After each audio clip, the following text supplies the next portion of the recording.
We all say we'll focus tomorrow, that somehow tomorrow will be the day we finally sit down, block out the noise, and get everything done. But tomorrow never comes.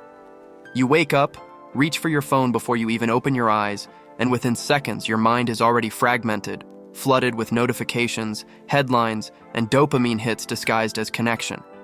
You tell yourself it's just for a moment, just one quick scroll, just one reply. But your brain doesn't understand just one. It understands reward, and it wants more.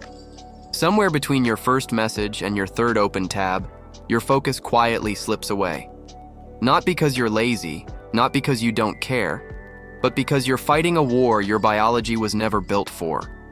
Our brains evolved to chase novelty, to notice change, to seek what's new and uncertain. But now, the modern world has turned that instinct against us.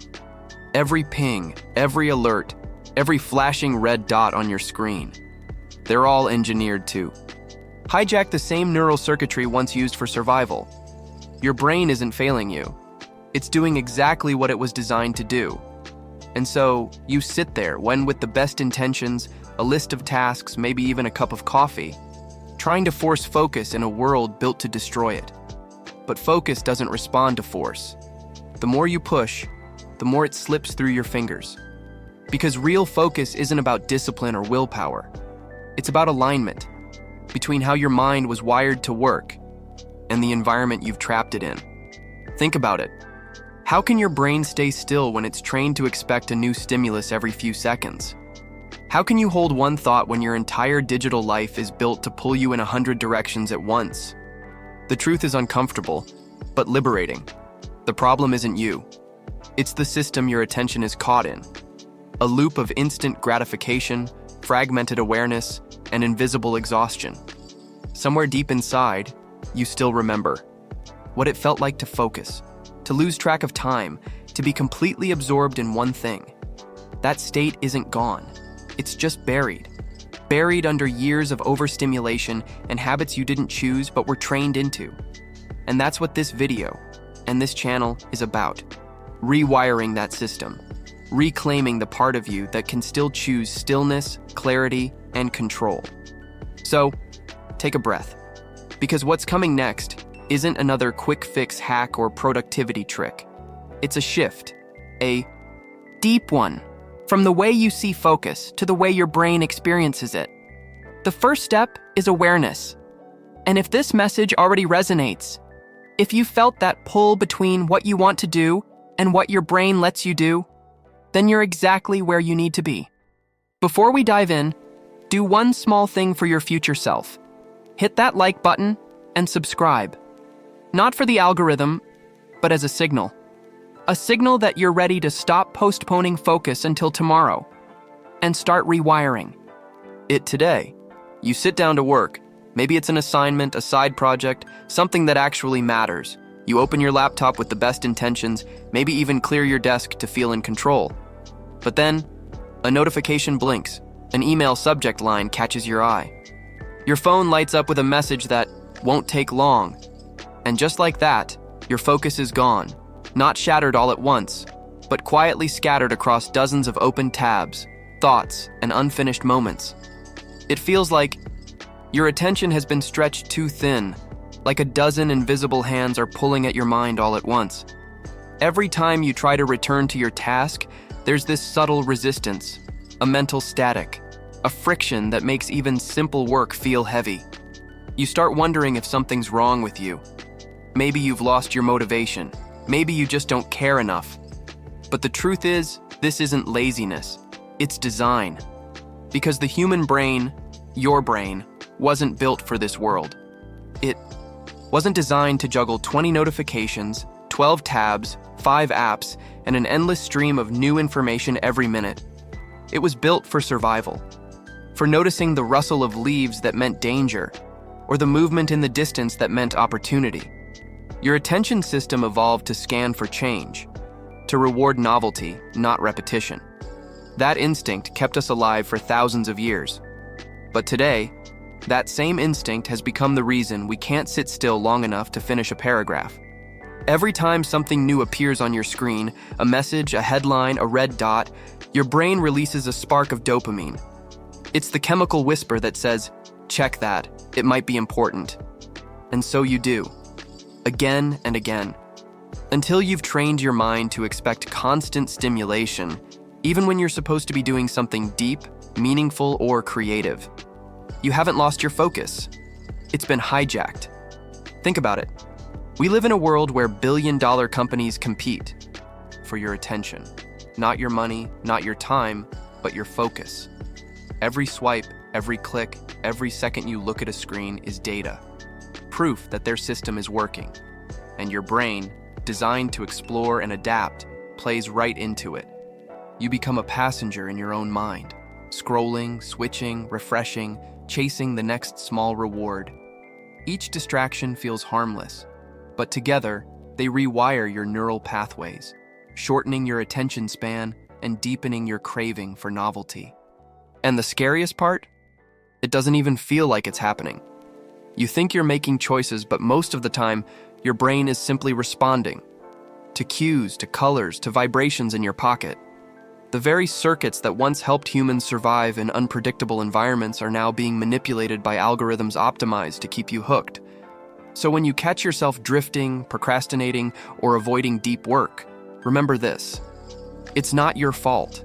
It's how your brain is wired. But here's the paradox. The same brain that gets hijacked can also be rewired. Neuroplasticity, the brain's ability to change and reshape itself, means that the patterns of distraction aren't permanent. You can rebuild your focus the same way it was lost, one small, consistent choice at a time. And that's what we're going to explore next. Not through force or guilt, but through understanding. Because once you understand how your brain really works, you stop blaming yourself and start working with it, not against it. If you could look inside your brain right now, you wouldn't see chaos. You'd see a system that's doing its job perfectly. Every thought, every click, every scroll triggers a chemical signal, a small pulse of dopamine, the molecule of anticipation. People think dopamine is pleasure, but it isn't. It's the promise of pleasure. It's the gentle push that says, keep going. Something rewarding might be next. And in a world built on endless stimulation, that push never stops. Every time you open your phone, check a notification, or refresh your feed, your brain experiences a tiny surge of dopamine. Not enough to satisfy you, just enough to keep you chasing. That's what scientists call the dopamine loop, a cycle of small, continuous rewards that train your brain to crave constant input. The more often you feed it, the shorter your attention span becomes. You're no longer seeking meaning, you're seeking the next hit. Imagine your mind as a spotlight. It can shine brightly on one thing at a time, but every time you shift it, even for a moment, it burns energy. The modern world has turned that spotlight into a strobe light, blinking, flickering, jumping from one stimulus to the next. And the cost isn't just distraction, it's exhaustion. That's why after a day of doing nothing, you still feel tired. Your brain has been sprinting in circles, chasing microbursts of excitement with no real rest in between. Over time, this rewires your neural pathways. Your brain starts to expect quick rewards, and anything that requires patience, reading, deep thinking, silence, begins to feel uncomfortable. This is called attention fragmentation, and it's not a failure of willpower. It's adaptation. Your brain is simply adjusting to the environment it's exposed to most often. And right now, that environment is an infinite scroll of novelty. But there's another side to this story, a hopeful one. The same mechanism that traps your focus is also the one that can free it. That's the power of neuroplasticity, the brain's ability to rewire itself through experience. Just as your attention was trained to crave instant feedback, it can be retrained to find satisfaction in stillness, depth, and consistency. Every moment you resist the impulse to check your phone, every time you complete a task without interruption, every second of quiet awareness, you're literally reshaping your brain. You're strengthening the neural circuits that control focus, impulse management, and sustained attention. Think of your brain like a muscle. Every distraction is a rep in the wrong direction, but every intentional pause is a rep toward control. And the science is clear. With time and consistent practice, your baseline for focus can recover. Your dopamine system recalibrates, your tolerance for boredom increases, your ability to concentrate expands. You can reprogram the very chemistry that once enslaved your attention. So when you find yourself reaching for your phone for the 10th time in an hour, it's not weakness, it's wiring. And when you stop, breathe, and bring your mind back to what matters, that's not discipline. It's neuroplasticity in action. It's your brain learning to be free again. That's where real focus begins. Not by fighting your biology, but by understanding it. Because the mind doesn't obey commands. It follows patterns. And once you learn how those patterns work, you can start to rewrite them. One mindful moment at a time. So, how do you break the loop? How do you take back control of a mind that's been conditioned to crave distraction? The answer isn't to delete every app or disappear into the woods. It's to rebalance your dopamine system, not escape it. Because your brain doesn't need silence, it needs rhythm. The first step is what scientists and creators alike have come to call the dopamine detox. It's not about cutting out pleasure or going cold turkey on technology. It's about reducing the frequency of artificial highs, giving your brain a chance to reset its sensitivity to reward.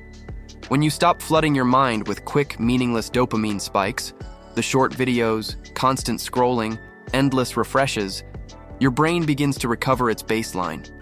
Suddenly, ordinary tasks start to feel satisfying again.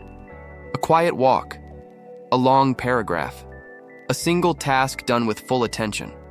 That's not boredom, that's balance returning. Neuroscientifically, what's happening is recalibration.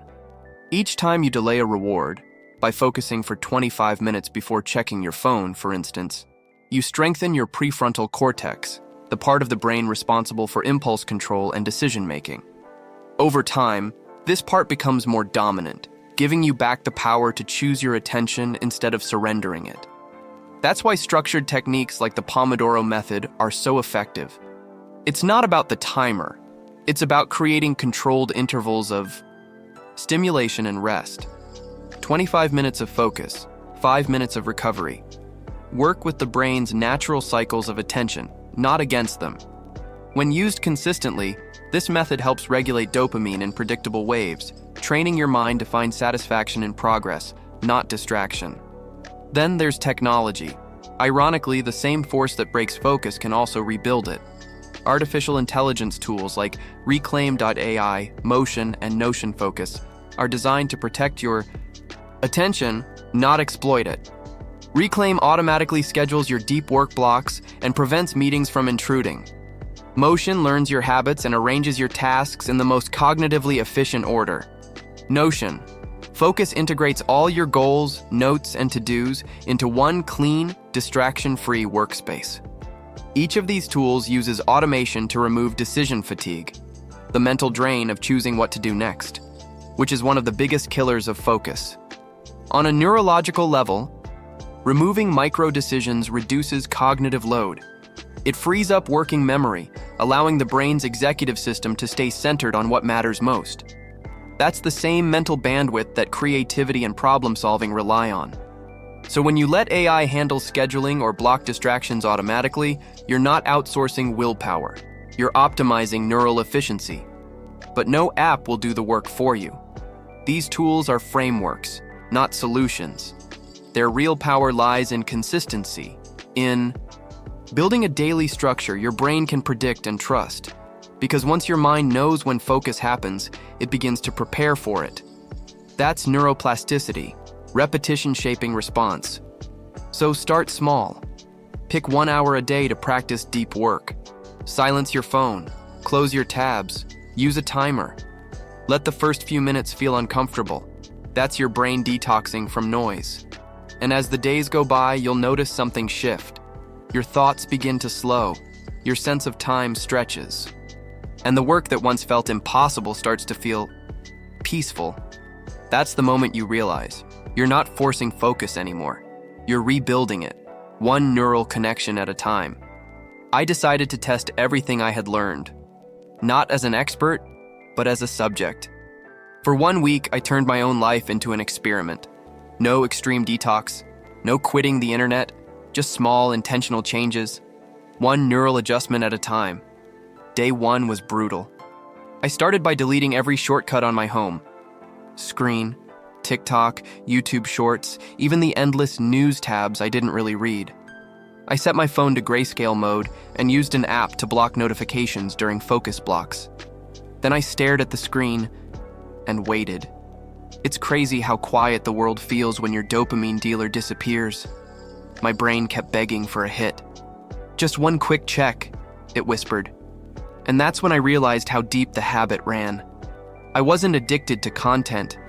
I was addicted to switching. By day 3, something started to change. The first few hours of work still felt heavy, like swimming through fog, but then small moments of stillness appeared. I noticed the sound of the keyboard, the pattern of my breathing. I caught myself reading without rereading the same line 3 times. My thoughts weren't sprinting anymore. They were walking. Of course, there were setbacks. On day 4, I fell back into the loop, opened Twitter just to check notifications, and suddenly 40 minutes vanished. But instead of feeling guilt, I felt awareness. I saw the loop forming in real time. Cue, craving, click, reward. That awareness was the victory. Because once you see the loop, it loses its power. By day 5, my phone screen time had dropped by almost 40%. But more interestingly, I didn't feel deprived. I felt clear. My mornings weren't a race to catch up. They were quiet, deliberate. I started using Pomodoro intervals religiously, 25 minutes on, 5 off, and discovered something almost spiritual about those breaks. Standing, breathing, looking at sunlight for a minute felt better than any dopamine hit ever could. On day 6, I tried something different. I used Motion AI to plan my tasks and Reclaim to protect focus blocks. The AI started rearranging my schedule automatically, creating structure where chaos used to live. And my brain responded. Each task felt like a clear lane. No mental switching, no decision fatigue. Just momentum. By day 7, I noticed the real shift wasn't in my productivity. It was in my perception of time. When your attention stabilizes, minutes stretch. One focused hour feels longer, richer, fuller than a whole day spent jumping between apps. It's like stepping out of a storm and realizing the sky was always there. You just couldn't see it. And that's when I understood something powerful. Focus isn't about controlling your mind. It's about redesigning your environment so your mind doesn't have to fight itself. The tools, the detox, the discipline, they're just scaffolds. The real transformation happens quietly, inside the circuitry of your brain, as it learns what peace feels like again. In the end, I didn't become a productivity machine. I didn't meditate for hours or delete all my apps. I just learned to be deliberate, to choose when to connect and when to disconnect. And that single shift changed everything. Because when your brain finally stops chasing noise, it remembers what it's truly capable of: clarity, creativity, and calm. And that's not just focus, that's freedom. Maybe focus was never about doing more. Maybe it's about doing less, but doing it with intention. We spend our lives trying to fix the mind, chasing some perfect version of attention that never seems to last. But the truth is, the brain isn't broken. It's adaptive. It's reacting exactly as it was designed to, constantly scanning for novelty, searching for survival cues in a digital jungle that never sleeps. So, the goal isn't to be perfect. It's to be aware, to notice the moment you drift off, to see the loop forming, and gently bring yourself back. That's what rewiring really means. Not fighting your nature, but guiding it. Focus isn't a final destination. It's a daily practice, like breathing or balance. You lose it, you find it, you lose it again. And that's okay, because every time you come back, you strengthen the circuit. Every small return is a repetition, a rep for the mind. When you understand that, focus stops feeling like pressure and starts feeling like freedom. You begin to trust the process instead of forcing the outcome. You realize it's not about productivity. It's about presence. And presence is where real intelligence lives. So the next time you catch yourself scrolling without thinking or jumping between tabs trying to get it all done, pause. Breathe. Ask yourself, is this helping me connect with what truly matters? That single moment of awareness. That's your neural reset button. That's you, reclaiming control. And here's the most beautiful part. The more you train awareness, the more your brain starts to crave calm instead of chaos. The same circuits that once demanded instant hits of dopamine begin to associate satisfaction with stillness. That's the real rewiring. Not removing distraction, but transforming your relationship with it. So if there's one takeaway from this video, it's this. Don't chase a perfect state of focus. Build a practice of awareness. Because every time you notice yourself drifting and choose to come back, you're literally reshaping your brain. You're teaching it that attention is safe again. And that is how focus becomes effortless. Remember, this is not about being a productivity robot. It's about becoming more human, more conscious, more connected to your own mind. The tools will help. The science will guide you. But the transformation? That's entirely yours. If this resonated with you, if it helped you see your brain a little differently, take a second to like this video, subscribe, and join the Focus Rewired community. Every week we dive deeper into the science of focus, attention, and self-mastery, turning neuroscience into transformation. Because this is just the beginning. Your focus isn't lost. It's waiting to be reclaimed.